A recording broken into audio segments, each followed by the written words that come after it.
So I've been writing my reports recently. I've found that Notion has a way of supporting me in writing those reports while I'm on the move. So I don't have to be tied to my laptop, tied to my desktop, sitting there writing the reports. I can be writing them while I'm moving around on the weekend, in the evenings, out doing the shopping. If I have a few moments, a little bit of inspiration, I want to write something in my reports, I can do it in Notion on my mobile phone. It's fantastic. It does the character count or the word count that you need to make sure that you hit those totals for your reports. So follow on now, and I'm going to show you in Notion exactly how I've got that set up and exactly what it looks like for me in Notion on my mobile phone and on my desktop while I'm setting up initially.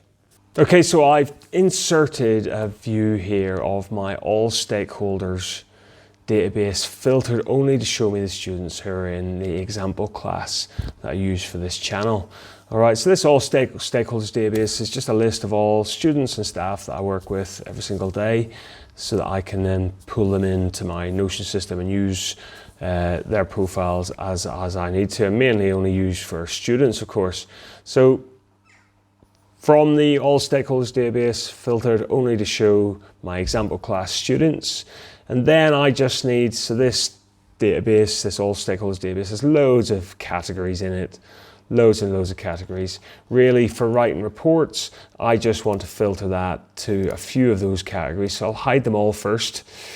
Here you can see in the menu, I'll hide them all.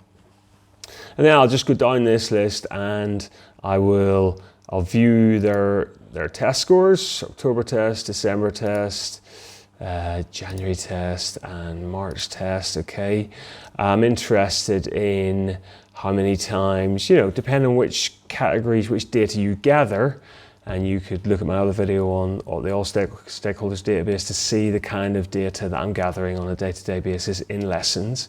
You could then view that data when you're writing your reports. So if I want to know how many times an individual was late with equipment, for example, or didn't have the right equipment, how many times they got merits in lessons, and how many test scores or any other data that we might gather in lessons, I want to view that while I'm preparing my reports. And the other, so I'll have a property just for report text, and that's where I'm going to type a text. And then I'll have a property called character count, because I need to count my characters. The way my school run it is we count the characters in the report. So just to show you the formula that we use for that.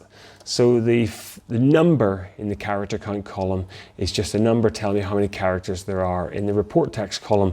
And the formula for that we use here, you can see it on the screen right now, is length, open bracket, and then you enter the property report text. And that's available in the Notion formulas properties. Okay, so now as I type in here, if I type anything at all, you can see that character count, number, even spaces, counts them all, as you hopefully expect.